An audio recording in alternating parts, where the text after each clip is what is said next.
Vamos a comenzar esta tarde una serie de enseñanzas acerca de lo que es evangelismo. Vamos a tener esta serie a manera de un taller, una enseñanza, para que podamos entender mejor cómo llevar el mensaje que Dios nos ha puesto en las manos para salvación de los hombres. Así que les animo a tener su atención, a poner ahí atención en lo que vamos a meditar, y también si hay alguna pregunta que surja durante esta enseñanza, les voy a pedir que la anoten en un papel para que la puedan dejar con nuestros servidores en la parte de atrás, y quiero considerarlas en las siguientes enseñanzas. Como les decía, es una enseñanza a manera de taller en donde todos participemos, y de esto vamos a tener algunos proyectos. Vamos a tener entonces esta enseñanza. Bueno, últimamente ha habido un gran auge por recuperar publicaciones del pasado. Hace poco vi promocionando una gran colección de revistas que allá por los años 90 salieron como una herramienta para quienes quisieran hacer trabajos en su casa. Y esas revistas se llamaron Hágalo Usted Mismo. Tal vez lo recuerdan algunos de ustedes. En realidad se volvió una enciclopedia. Y esta enciclopedia hoy es muy cotizada. Esas revistas las podías adquirir en los puestos de periódicos.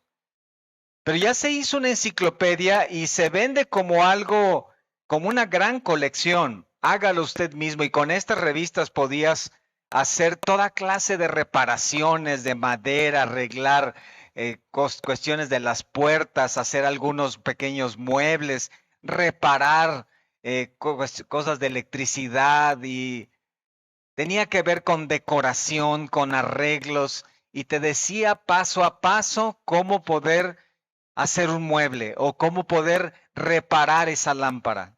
Fueron muy útiles, fueron muy útiles. Tal vez ahora se ha perdido mucho esa tendencia a trabajar en estas cosas en casa, pero en su tiempo fueron muy útiles. El problema, creo que de esta actitud de hacerlo uno mismo, es cuando se traslada a la vida espiritual. Allá en 1952, una organización muy famosa llamada Cruzada Estudiantil para Cristo creó un folleto, Las 4 leyes espirituales. Es muy probable que lo hayas escuchado, las 4 leyes espirituales. El folleto explica de forma clara y breve el Evangelio de Cristo, y tiene como propósito que la persona llegue a la salvación en Cristo. Y dicen que así como hay 4 leyes físicas de Newton, así también hay 4 leyes espirituales que rigen la relación de Dios con el hombre. Fue todo un éxito. Fue un boom evangelístico mundial. Casi todas las iglesias comenzaron a utilizar este folleto pequeño. Tenía varias páginas.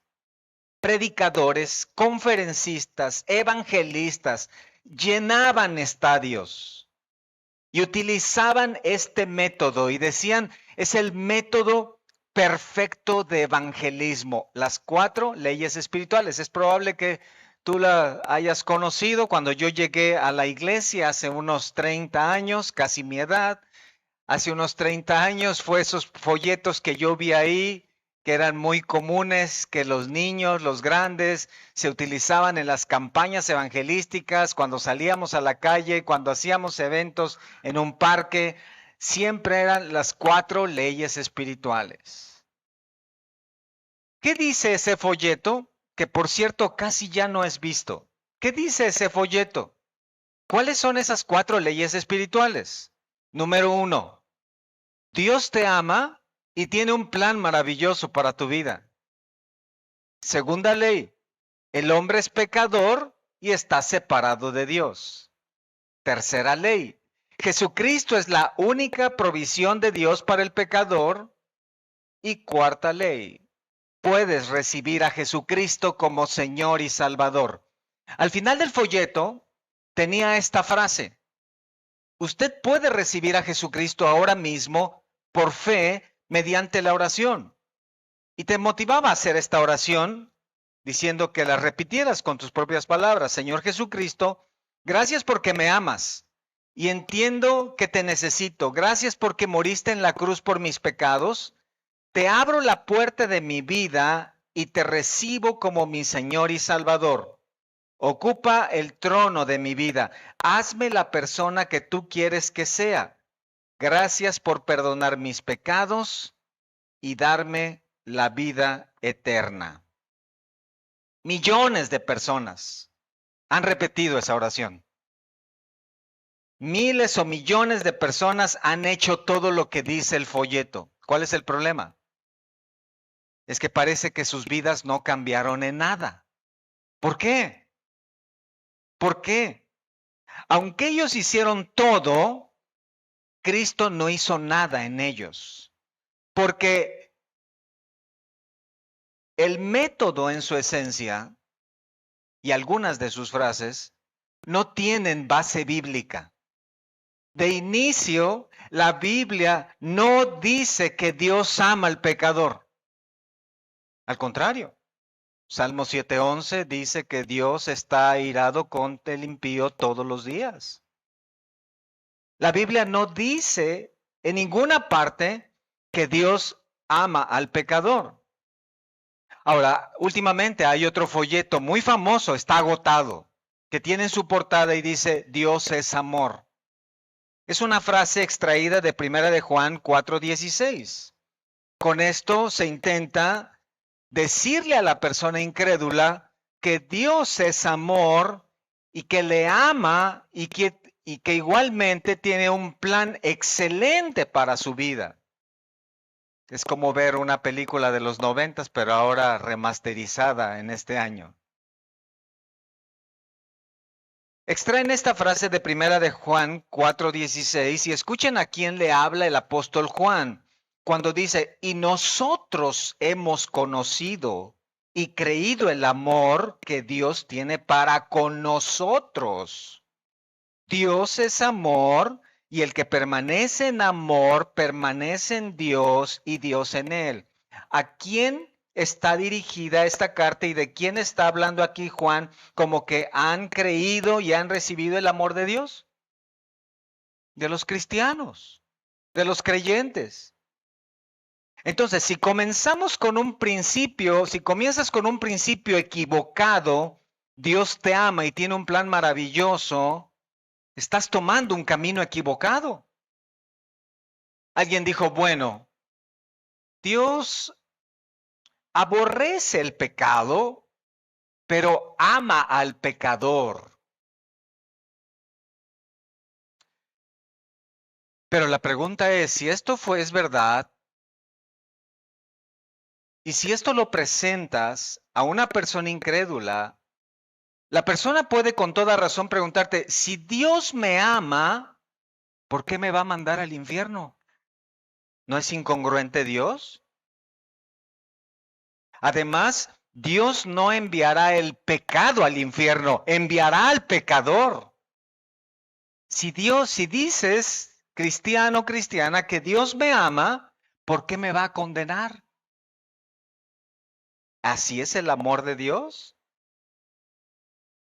El folleto llama a las personas a recibir a Cristo abriéndole la puerta de su corazón. Tampoco es una enseñanza bíblica. Es una combinación de frases sacadas de su contexto, mezcladas para apoyar esa idea. Si, hermanas, mezclamos varias cosas en la licuadora, nos puede salir un delicioso licuado, pero si mezclamos los pasajes y no lo hacemos, no interpretamos correctamente cuando predicamos el evangelio, no va a salir una enseñanza bíblica. Dice que el pecador debe recibir a Cristo abriéndole la puerta de su corazón. Pregunta: ¿a quiénes predicó el Señor o los apóstoles con esas palabras? ¿Le dijo al joven rico que le recibiera en su corazón? ¿O le dijo a Nicodemo que hiciera una oración para recibirle? ¿Pedro le dijo a los 3,000 convertidos que abrieran su corazón a Jesús? Son inferencias equivocadas. En Juan 1:12, escuchen en Juan capítulo 1, versículo 11, dice, a lo suyo vino y los suyos no le recibieron. Mas a todos los que le recibieron tiempo pasado, a los que creen en su nombre tiempo presente, les dio potestad de ser hechos hijos de Dios. En Apocalipsis 3:20, este otro pasaje que se utiliza, he aquí yo estoy a la puerta y llamo, si alguno oye mi voz y abre la puerta, entraré a él y cenaré con él y él conmigo.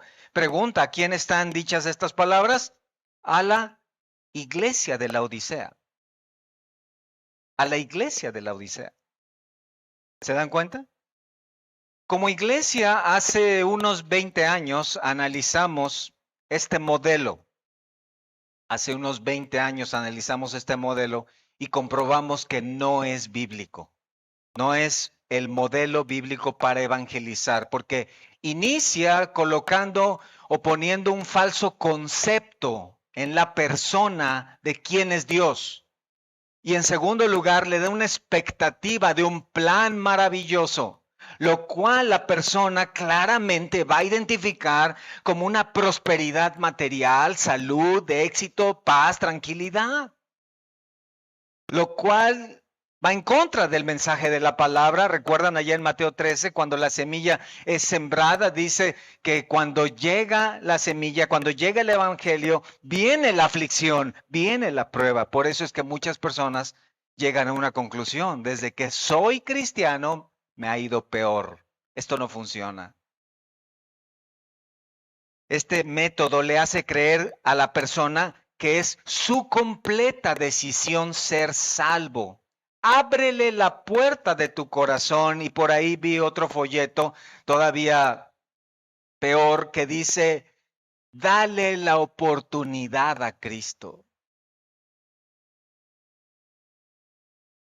Le hace creer a la persona que es su completa decisión ser salvo al abrir o no su corazón y darle la oportunidad a Cristo, para lo cual muchos responden, bueno, lo voy a pensar y ya después, cuando ya no tenga nada que hacer en esta vida, le voy a abrir mi corazón a Dios.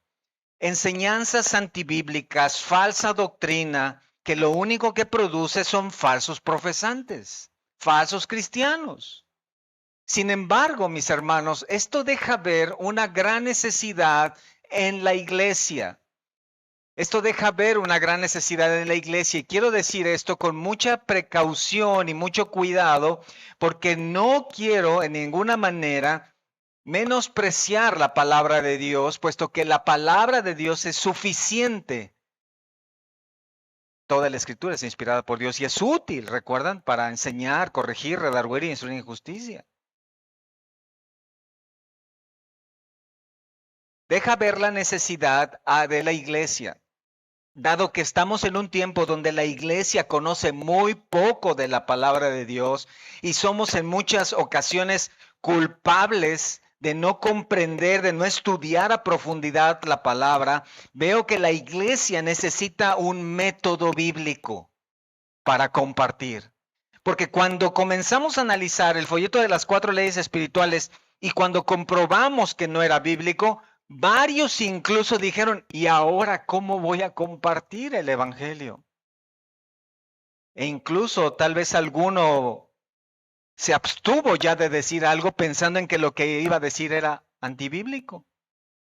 Parece que la iglesia necesita un método bíblico que guíe a compartir un verdadero mensaje de salvación en Jesucristo a los incrédulos. Pero hay un problema. Debemos reconocer que el Señor nunca dijo, vosotros pues evangelizaréis de esta manera, como lo hizo con la oración. No nos dio paso a paso lo que debemos decir. Incluso en su predicación, piénsenlo, a unos llamó a nacer de nuevo, a otros a vender sus riquezas y seguirlo, a otros que anhelaran el agua viva que salta para vida eterna, a otros les llamó simplemente a creer, incluso a otros les dijo, presenta tu ofrenda porque has sido salvado. A otros simplemente le dijo, vete y no peques más. Tu fe te ha salvado. Nunca dijo, será de esta manera, paso 1, paso 2, paso 3. Nunca dijo, hay estas 4 leyes que deben compartir. Lo hizo de muchas maneras. De hecho, la cosecha de convertidos en su ministerio no fue de miles, ¿están de acuerdo? Al ascender al Padre, solo unos 120 se reunieron en el aposento alto. Y algunos otros tal vez que no estaban ahí, como Nicodemo, José de Arimatea. Es probable que en una campaña evangelística moderna hoy haya más convertidos que todos los que vemos en los evangelios. Además, somos una iglesia occidental a 12,000 kilómetros de Jerusalén y a 2,000 años de distancia. ¿Cómo evangelizar? ¿Cómo hago para evangelizar? Simple. Aprende la Biblia. ¿Significa que tengo que esperarme para evangelizar hasta que ya conozca toda la Biblia? Eso sería muy tardado, ¿cierto? ¿Cómo evangelizar? ¿Cuáles elementos son fundamentales en un evangelismo bíblico que salve incrédulos? ¿Es posible tener un método bíblico? Sí, sí. Repito, toda la escritura es inspirada por Dios y es la palabra de Dios suficiente para salvar. Si en algún lugar tenemos un manual para compartir el evangelio, está ahí en tus manos, la palabra de Dios. Pero es cierto y estamos en un tiempo en donde conocer toda la palabra de Dios no es algo fácil ni sencillo. No tenemos un pasaje donde podamos ver todos los pasos, todas las leyes, todos los principios que debemos decir en un solo pasaje, donde podamos ver clara y explícitamente, dile esto, luego dile esto y luego dile esto. Podemos ver que la doctrina de la iglesia fue revelada progresivamente, es decir, la doctrina del Antiguo Testamento fue complementada con la doctrina de Cristo en los evangelios y luego fue complementada con la doctrina del Nuevo Testamento. Tenemos en nuestras manos todo el mensaje de salvación en toda la Biblia. No se limita a un pasaje, sino a toda la enseñanza bíblica. El problema es que no conocemos suficiente la Biblia. Ahora, algunos dicen, bueno, predícales tu conversión. Predícales cómo te convertiste tú. Un cafecito, un desayuno, das tu testimonio de lo que Dios hizo en ti, cómo te cambió, cómo dejaste los vicios, cómo ahora eres una persona diferente, cambiada, transformada, feliz, gozosa, alegre, contenta con la vida. La pregunta es, ¿la persona va a ser salva por tu testimonio? Es decir, ¿esa transformación externa va a salvar a alguien? Nadie va a ser salvo por la fe en nosotros, sino por la fe en Cristo. Entonces, ¿qué hago? ¿Me espero a conocer toda la Biblia para evangelizar? Entonces, la iglesia necesita un método que le ayude a evangelizar, un método confiable, una guía bíblica para evangelizar al incrédulo, que le lleve a entender el evangelio. Debemos precisar algo, mis hermanos, con mucho cuidado. Ningún método salva, ningún método asegura la salvación. ¿Entendemos eso? Nadie puede ser salvo ni haciéndolo usted mismo, ni alguien puede determinar la salvación de otra persona. Ningún método asegura la salvación de nadie. La salvación y conversión de una persona es solo por la obra de Cristo. Es solo por medio de la fe dada por Dios. Efesios 2:8, por gracia sois salvos por medio de la fe, y esto no de vosotros, pues es don de Dios. Es por medio de la gracia y de la soberanía de Dios. Romanos 9:15, tendré misericordia del que tenga misericordia y me compadeceré del que yo me compadezca, dice Dios. Convertirse a la fe en Cristo es una obra transformadora, espiritual, que solo Dios Padre, Cristo y el Espíritu Santo llevan a cabo en el corazón de la persona, en el corazón de alguno. Acompáñame a Juan 5:21, vean por favor conmigo estos pasajes. Juan 5:21, escuchando las palabras del Señor. Porque como el Padre levanta a los muertos y les da vida, así también el Hijo a los que quiere da vida. Siguiente capítulo 6, versículo 33, porque el pan de Dios es aquel que descendió del cielo y vean, da vida al mundo. Versículo 44, ahí mismo Juan 6, ninguno puede venir a mí si el Padre que me envió no le trajere. Y yo le resucitaré en el día postrero. Finalmente, ahí mismo en el versículo 63, el Espíritu es el que da vida. La carne para nada aprovecha. Las palabras que yo os he hablado son espíritu y son vida. ¿Se dan cuenta en estos pasajes? Es el Padre el que da vida, es Cristo el que da vida, es el Espíritu Santo el que da vida. La Biblia no enseña un método para evangelizar. Pero sí podemos tener uno que nos sirva como guía para recordar nosotros los elementos que hemos de decir de acuerdo a la palabra. Es porque el Señor, los apóstoles y cristianos del primer siglo evangelizaron con un conocimiento muy amplio de las profecías. Ellos conocían el Antiguo Testamento, conocían las Escrituras. Además, dominaban los idiomas bíblicos. Dios ha hablado en hebreo y en griego solamente. Lo que nosotros tenemos es una traducción confiable de estos idiomas, pero los cristianos del primer siglo hablaban estos idiomas y además estaban viviendo en el mismo tiempo del Señor. Es decir, su contexto histórico, cultural, religioso era el mismo contexto del Señor. Nosotros, por ejemplo, entendemos el contexto del COVID, ¿cierto? Pero imagínense, por ejemplo, una persona dentro de 100 años. En 100 años alguien que diga, es que hace 100 años hubo una pandemia y la gente no se podía acercar y podrá hablar un poco, pero no lo podrá entender como nosotros que lo vivimos, como nosotros que lo padecimos y que lo enfrentamos en carne propia. Estamos nosotros hablando de un contexto de hace casi 2000 años.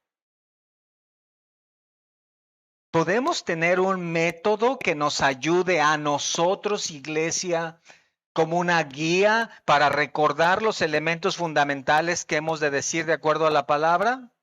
Creo que sí. Creo que sí. Ahora, ¿cuál es el método? ¿Cuál es el método? Y aquí es donde quiero que pongan mucha atención, porque quiero proponer ante ustedes un método que nos recuerde que debemos hablar. El método no va a salvar a nadie, el método no va a hacer que la persona se convierta, el método nos va a ayudar a nosotros. Un método que nos ayude a entender cómo es que una persona, cómo es que nos ayude a explicar cómo una persona puede pasar de la muerte espiritual a la vida espiritual. ¿Cómo una persona, un incrédulo, puede ir de las tinieblas a la luz de Cristo? ¿Cómo una persona puede conocer a Dios y pasar de ser una criatura de Dios a una hija de Dios? Un método que podamos recordar. ¿Cómo alguien puede pasar de la incredulidad a la fe? ¿Qué es lo que nosotros debemos recordar? Y necesitamos en primer lugar recordar que el primer tema es que cada persona es pecadora. ¿Cómo es que un pecador puede ser un hombre salvo, una mujer salva? ¿Cómo es que un pecador apartado de Dios a causa de su pecado puede venir y ser recibido en la gloria eterna? ¿Cómo alguien puede ser salvo? ¿Cómo alguien puede encontrar la salvación? Y entonces, ¿cómo alguien, mediante el arrepentimiento, puede ser recibido por Dios? Pasa.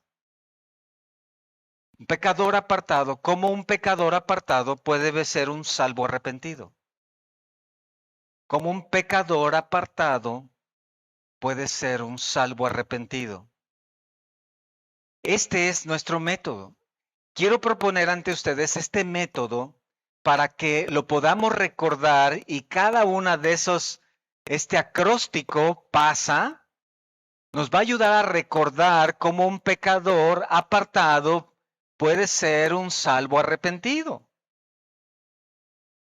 Porque cada uno de estas letras nos va a ayudar a recordar el tema central que debemos exponer. Porque el decir que cada hombre es pecador es decir lo que la Biblia dice acerca de cada hombre. En Romanos 3:23 dice, por cuanto todos pecaron y están destituidos de la gloria de Dios. Noten esas palabras, todos pecaron. A todos los que les hablemos serán hombres y mujeres pecadores. No hay uno que quede fuera. Todos son todos.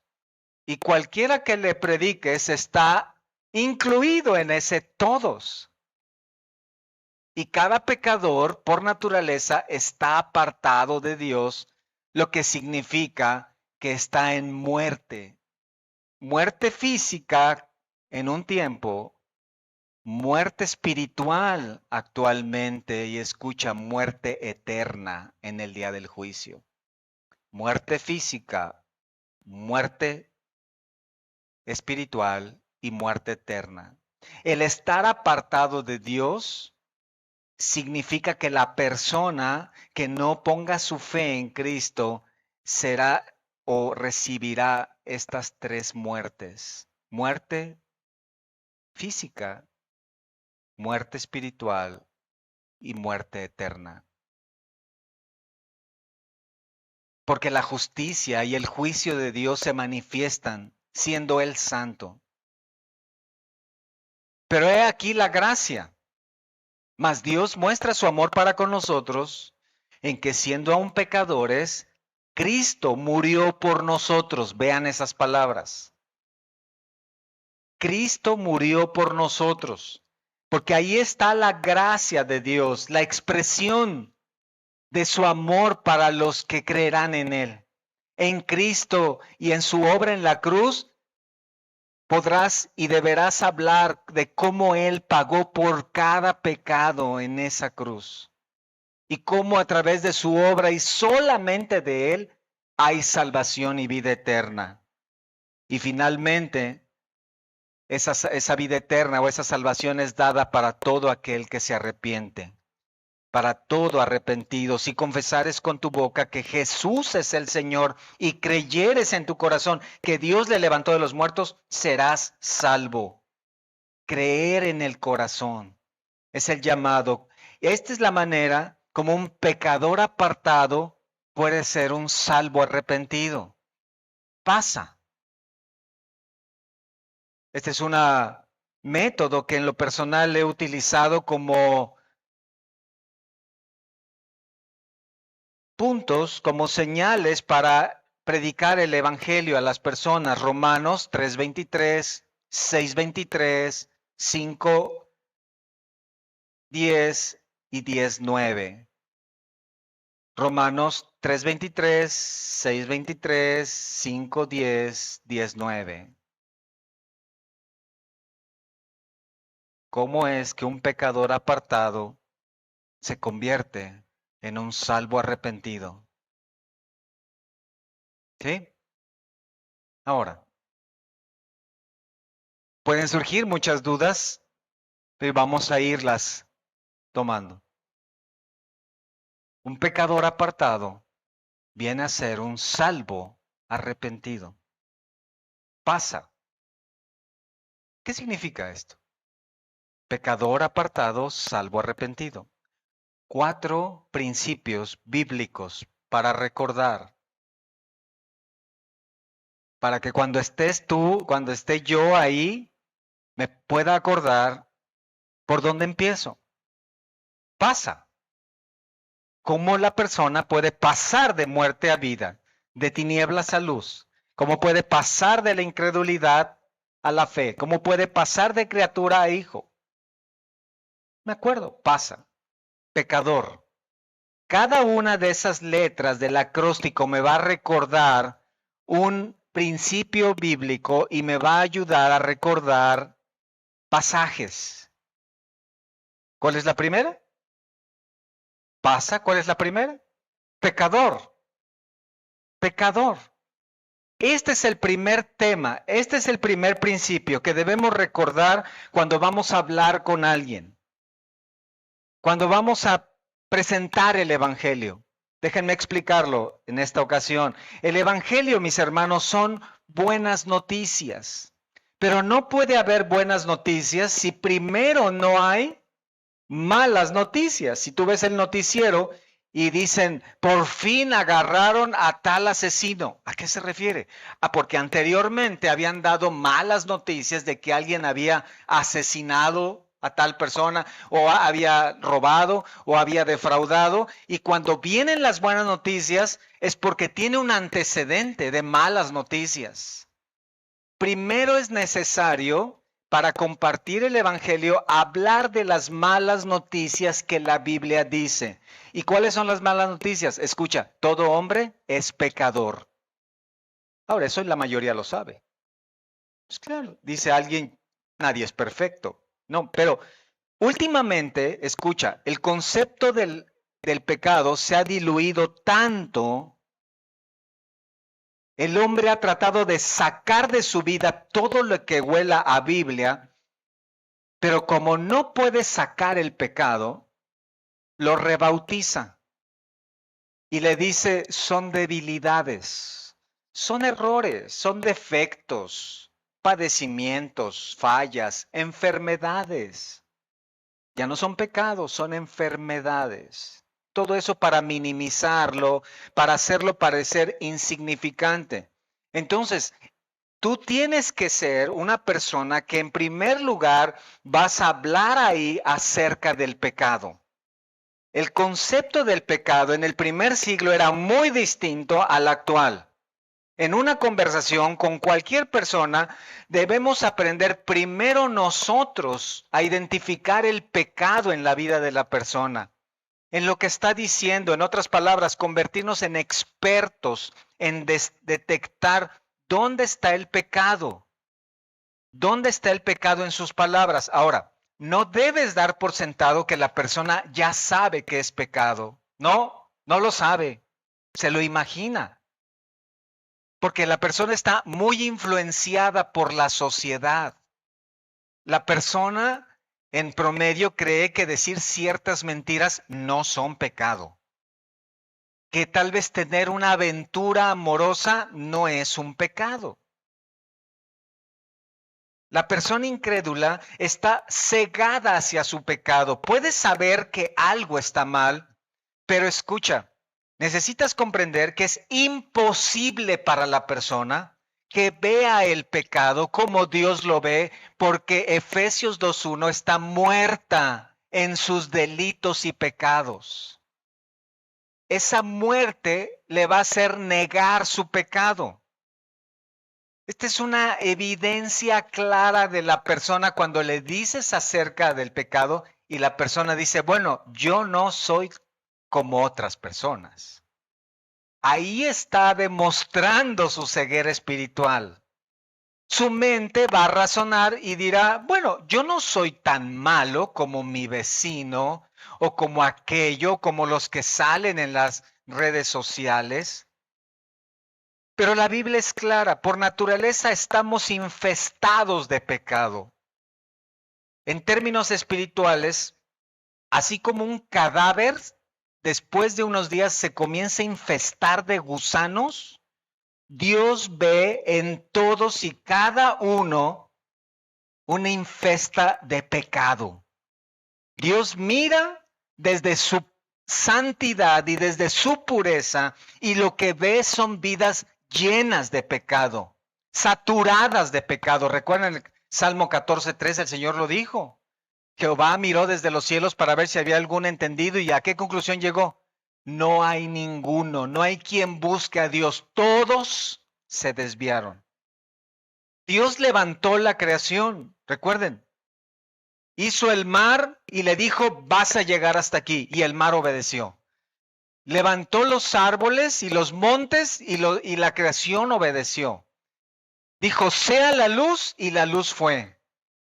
Sea la tierra y la tierra fue. Y los animales y las plantas. Y cuando creó al hombre y lo puso en el Edén y le dijo, esto es lo que vas a hacer, ¿qué dijo el hombre? No, yo voy a comer del fruto que me has prohibido. ¿Se dan cuenta? Dios conoce bien todos los pecados de una persona, ninguno está escondido de sus ojos. En Hebreos 4:13, escuchen lo que dice la palabra en Hebreos 4:13, cuando dice, y no hay cosa creada que no sea manifiesta en su presencia, antes bien todas las cosas están desnudas y abiertas a los ojos de aquel a quien tenemos que dar cuenta. La persona incrédula en su ceguera ha formado un Dios de acuerdo a su propia reflexión.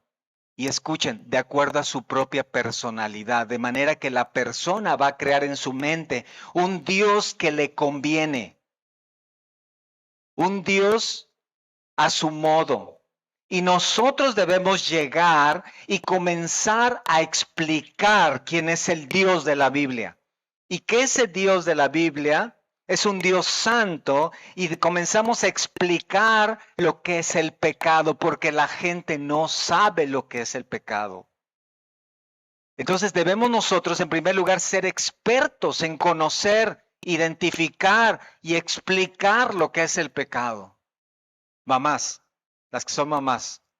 A mí me sorprende, por ejemplo, cuando los pequeños, los bebés, en poco tiempo ustedes ya dicen, ya se hizo. De lejos, ¿no?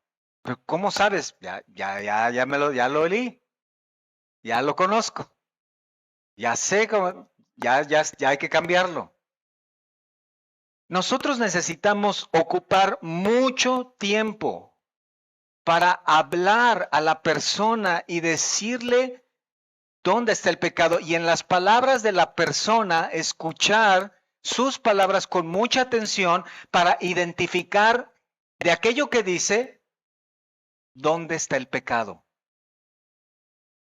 En ocasiones nos enfocamos demasiado en hablar y hablar y hablar, pero con las palabras de las personas podemos escuchar. Piensen, por ejemplo, en un médico lo que hace.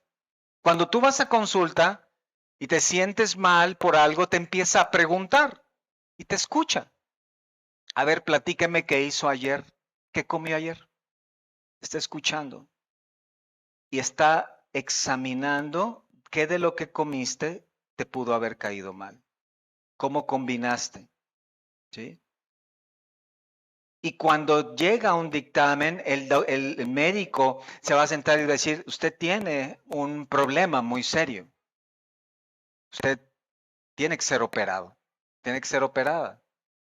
No, bueno, pero yo nada más tengo una molestia. No, mire, aquí está el análisis de sangre que demuestra que usted tiene ahí posiblemente un cáncer. No, pero no me siento tan mal. No es para tanto. Mire, aquí está su otro examen donde muestra que usted realmente tiene esto. Y el médico va a estar una tras otro demostrándole a la persona que lo que le está diciendo es verdad. Así nosotros necesitamos dedicar un buen tiempo. Es probable que este sea el mayor tiempo con la persona para decirle y llevarle a una convicción de pecado. Recuerden, hay una ceguera en la persona, hay una renuencia, hay un orgullo, porque no quiere ser humillado, no quiere ser expuesta a reconocer que es una persona pecadora. Pero si la persona está hablando de algún tema en general, tú estás escuchando. Y estás identificando, está hablando de algo de su vida, y es que tuve un problema y con mi esposa y nos peleamos y discutimos y ella se fue, y tú estás detectando ahí. Ahí hay un pecado. Esa es la evidencia de su condición espiritual. Y debes escuchar con atención para identificar dónde exactamente. Vas a ser como un infectólogo, esos que se colocan detrás del microscopio ante la muestra de sangre y están observando. Y tú necesitas estar hablando una y otra vez acerca del pecado y explicando cómo el pecado ha corrompido la vida y explicando cómo en la situación que está viviendo, lo que está viviendo es un pecado y tienes que ir probablemente a varios pasajes para decir esto aquí, cuando usted dijo esto en esta situación, en esto que me comenta, ahí, o le estás hablando a algún amigo, una amiga, miren esto, ahí mentiste. Y este es un pecado delante de Dios. En otras palabras, no puedes pasar de ahí hasta que la persona muestre cierta convicción. Porque si la persona finalmente dice, mira, yo creo que estoy bien, no hay, en ese momento por lo menos, posibilidad de salvación para esa persona. Porque la persona se cree que justa. Y el Señor dijo, yo he venido a salvar a pecadores, a pecadores. El problema está cuando no podemos detectar el pecado, no podemos identificar. Y si llegamos y solamente decimos versículos así, los soltamos, no tienen tal vez ninguna identificación con la vida de la persona. Si no le conocemos, es primera vez que la vemos, menos aún. Entonces debemos conocer, debemos observar bien, debemos escuchar. Porque podemos hablar de un tema que no conocemos a profundidad. ¿No acaso, por ejemplo, en una conferencia cualquiera, aún en esta, no valoramos a quienes con experiencia hablan de la materia, que conocen? El problema es que vivimos en una sociedad donde la influencia es que muchos hablan de lo que no saben y le preguntan a un deportista acerca de política y le preguntan a una cantante acerca de protección civil o de cómo levantar guerrero. En esa sociedad estamos. Si nosotros no conocemos bien lo que Dios dice del pecado y qué significa y no lo podemos señalar, entonces estamos en problemas para compartir el evangelio. Estamos en problemas.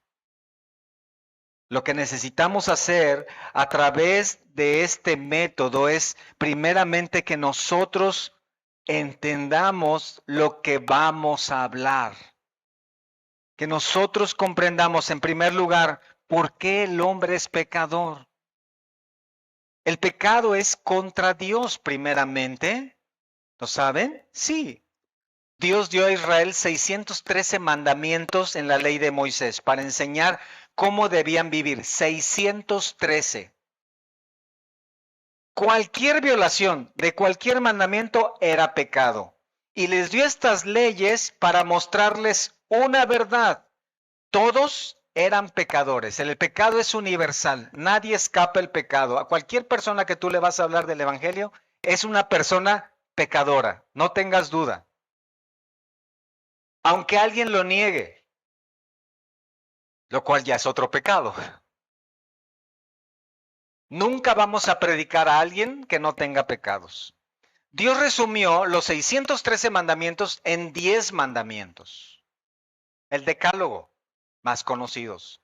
Y estos 10 mandamientos se dividen en dos partes. 5 mandamientos en la relación con Él, que hablan de la exclusividad, adoración, obediencia, exaltación. Y 5 mandamientos en la relación con el prójimo. Y hablan desde no matar hasta no codiciar. Desde no quitar la vida hasta no desear la vida de alguien más. Esos 10 mandamientos el Señor los resumió en dos. En Mateo 22, 36 al 40. Dijo, el más importante, amarás a Dios con todo tu corazón. Y el segundo, igual, amarás a tu prójimo como a ti mismo. Estos dos mandamientos abarcan los 613. Los dos mandamientos son muy generales. Si tú llegas con alguien y le dices, usted ama a Dios con todo su corazón, eso es muy general, es muy ambiguo. ¿A qué se refiere? Entonces, debemos conocer lo que es pecado más a detalle. Debemos observar la ley del Antiguo Testamento y entender por qué el hombre es pecador. Debemos ver cómo la Biblia usa variedad de palabras para hablar de pecado. Dios habla del pecado desde Génesis 3. Habla del pecado. Hasta Apocalipsis 20. Habla del pecado. Durante más de 1100 capítulos, excepto 4, la historia del hombre se caracteriza por una sola cosa, el pecado. El pecado abunda. Hay palabras, y vamos a comenzar a ver las palabras que se usan sobre todo para hablar del pecado. Chatá es una palabra hebrea que significa cometer un error y errar en el blanco, desviarse de la meta. Es como una persona que está, la imagen es de un arquero, tiene flechas, tiene un arco y está lanzando esas flechas y cada flecha que lanza no da en el blanco. En Jueces 20:16 se dice que había un grupo de hombres que eran zurdos y cada flecha que mandaban daba en el blanco. En otras palabras, dice, no pecaban, no erraban. La aplicación aquí es moral y espiritual. Y escuchen, el hombre falla todo el tiempo. Cada acción está desviada de dar en el blanco. Cada acción está desviada de dar en el blanco. ¿Cuál es el blanco? Escuchen, la santidad y justicia de Dios. Cada acción, cada pensamiento, cada intención, cada palabra debe, si queremos que dé en el blanco de la justicia, de la perfección, debe dar en la santidad y justicia de Dios todo el tiempo. Escuchen. Escuchen esto, una persona incrédula es pecadora porque todo el tiempo, no 5 minutos, no 1 hora, 2 horas, 5 horas, todo el tiempo, sus intenciones, pensamientos, palabras y acciones son pecado. Tal vez dices, esto es demasiado exagerado, pero te lo voy a explicar. Escucha, aún sus buenas obras involucran algo de pecado por tres razones. Escucha esto, aún las buenas obras de la gente incrédula involucra algo de pecado por estas tres razones. Número uno, en primer lugar, porque sus acciones, intenciones no surgen de un corazón regenerado, sino un corazón pecaminoso. En Mateo 7:11, escuchen por favor estas palabras de Mateo 7:11, cuando el Señor dice, si vosotros siendo malos sabéis dar buenas dádivas a vuestros hijos. ¿Se dan cuenta? Ustedes, dice, son malos y saben dar buenas cosas. Es decir, que aquí un padre, una madre, un esposo que ama a sus hijos no es algo malo, por supuesto, pero surge ese amor de un corazón no regenerado. ¿Qué significa? En segundo lugar, que cualquier acción buena, necesitamos comprender esto, que cualquier acción buena surge como una intención fuera de Dios, aparte de Dios. No considera a Dios como la intención, como el deseo, como la causa, la razón. Es decir, las motivaciones son egoístas. La buena obra más buena en el mundo de una persona incrédula es un pecado porque deja fuera a Dios. Las motivaciones más comunes son satisfacerse a sí mismo, sentirse bien consigo mismo, lo cual es, ¿qué? Orgullo. O superar a otros. ¿Es un pecado? Querer sentirse o verse mejor que otros, ¿cómo se llama? Presunción, ¿cierto? O recibir halagos de otros. Egocentrismo. Autohalago, ¿cierto? Pero en tercer lugar, escuchen, las buenas acciones involucran pecado porque no surgen de un corazón perdonado. Esa persona puede hacer buenas acciones hacia la gente, pero esas buenas acciones, mientras hace esas buenas acciones hacia los demás, está enemistada con Dios. Por lo tanto, esas buenas acciones no han sido, escuchen, preparadas por Dios de antemano para que Él sea glorificado. Efesios 2:10. Creados en Cristo Jesús para buenas obras. ¿Se dan cuenta? Por eso es que en la Biblia Dios dice que las buenas obras de todo hombre incrédulo son como trapos inmundos, porque nos surgen de un corazón perdonado, regenerado, no le consideran como a Él, ni son pensadas no son hechas para gloria de Él. No quiero que me malinterpreten. Una persona que ama a su esposa, trabaja honestamente, es fiel en su matrimonio, con sus hijos, una persona que dice la verdad, es algo correcto, es algo bueno. Pero delante de Dios, y estamos hablando aquí del estándar de Dios, donde toda acción, pensamiento, intención, palabra, toda obra debe ser consciente para su gloria, que surja de un corazón transformado por medio de la fe en Cristo. Eso sí le agrada a Él, eso le exalta. Por eso todos hemos pecado. Y nosotros necesitamos explicarlo a la gente. Necesitamos explicarle a la gente, porque la gente puede mal interpretar que sus buenas obras le van a servir delante de Dios para ir a la salvación. Ahora, en la conversación es difícil decirle a alguien que sus buenas acciones son un pecado. Yo lo sé. La persona va a decir, usted está loco. ¿Cómo me está diciendo que el decir la verdad es un pecado? Pero podemos enfocarnos más en las malas acciones de la persona. Y por eso podemos o debemos escuchar de lo que está diciendo. Basta con hacer una simple pregunta. ¿Cómo ve la situación actual? ¿Qué le parece nuestros candidatos a gobierno? ¿Cómo le ha ido en su trabajo? Cualquiera de esas preguntas, la persona va a empezar a hablar y de lo que la persona hable tú puedes escuchar. ¿Qué de lo que está diciendo es pecado? No, pues es que ese gobierno, no, la verdad nos ha ido re mal y no nos da lo que necesitamos. ¿Cuál es el pecado? Ingratitud. Ahí hay ingratitud, ahí hay queja, ahí hay amargura, ¿cierto? Necesitamos observar, necesitamos escuchar para ver que de la abundancia del corazón habla la boca. Y necesitamos identificar, ahí está.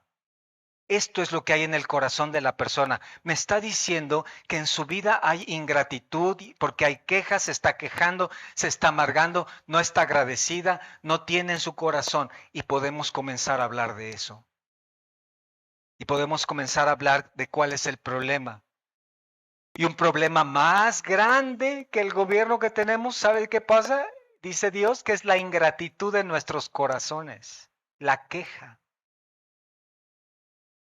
Y este tema del gobierno, el tema de la economía, sirve para ir al asunto del cual queremos hablar. Y tal vez tienes que volver y tienes que regresar una y otra vez. No pasas de ahí. Porque recuerden, no podemos pasar del primer punto hasta que la persona llegue a una convicción de su pecado. No podemos. Porque si la persona no es convicta de su pecado, entonces el Espíritu Santo no le está convenciendo de pecado, justicia y juicio. Entonces cuando yo veo, estoy hablando y la persona no está rechazando una y otra vez que es pecadora, entonces yo entiendo que el Espíritu Santo no le está dando la convicción a la persona y no debemos entrar en discusiones. No vamos a enojarnos a decirle, no, ahora usted tiene que aceptar porque acepte y no me voy a ir de aquí hasta que acepte. No.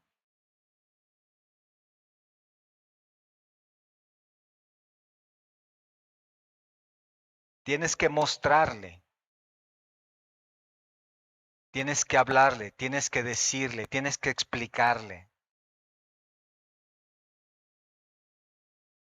Imagínate que contratas a alguien para hacer la limpieza de este lugar y entonces la dejas en la mañana y dices yo regreso en la tarde para ver cómo quedó todo de limpio. O en tu casa, te vas, regresas y llegas y tú te paras y dices, bueno, aquí está sucio. Y la persona dice, no, está limpio. Yo barrí y trapeé. No, mira, sí está sucio. Y levantas un florero. Mira, aquí está sucio. No, pero ahí yo también limpié. Ok. Entonces vas a la repisa y sacas los libros y le dices, aquí está sucio. No, pero es que yo ya había limpiado también ahí. Ok. Entonces vas a las ventanas y abres la ventana y metes tu dedo en los rieles de las ventanas. Y le dices, aquí está sucio. No, es que también yo limpié ahí, tú no entiendes. Es que eso es polvo que se hace de cuando limpié ahora. Ok, vas y jalas tu refrigerador y le dices, aquí está sucio. Y jalas tu estufa y le dices, ¿te das cuenta? Hasta que la persona dice, tienes razón. Sí. Solamente cuando podemos demostrar a las personas que hay pecado en su vida, con la gracia del Señor, a través de su Espíritu, podemos entonces mostrarle a las personas cuán pecaminoso es el pecado, cuánto han ofendido al Señor y cómo en Cristo pueden tener salvación y perdón de pecados.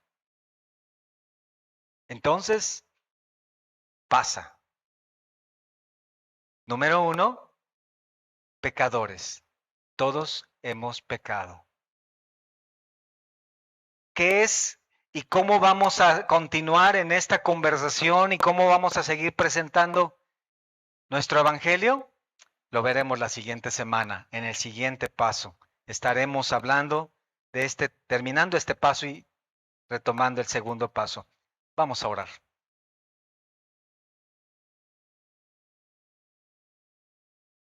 Gracias, nuestro Dios, por esta tarde y por la bendición que nos das de meditar en lo que nos has dejado en tu palabra.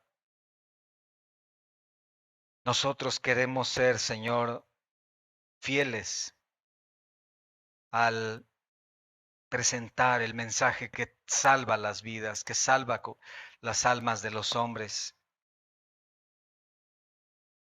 No queremos fallarte hablando simplemente lo que otros dicen.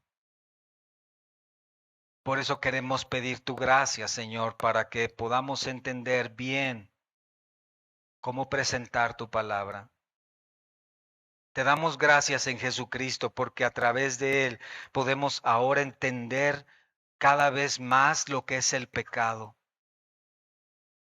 Porque ese entendimiento superficial con el que comenzó nuestra vida cristiana y en el que nos trajiste a salvación ha crecido y crecido. Y cada vez nos estás mostrando más de actitudes y pensamientos y aún intenciones de nuestros corazones y podemos ahora con ojos espirituales ver. Danos tu gracia, por favor, para que así con una compasión podamos ver en las vidas de otros de manera que esto nos ayude para hablarles de la gracia en Cristo. Bendícenos, por favor, en este tiempo. Te suplicamos tu gracia para este taller en el cual estaremos trabajando en estos temas. Te lo pedimos en el nombre de tu Hijo Jesucristo. Amén.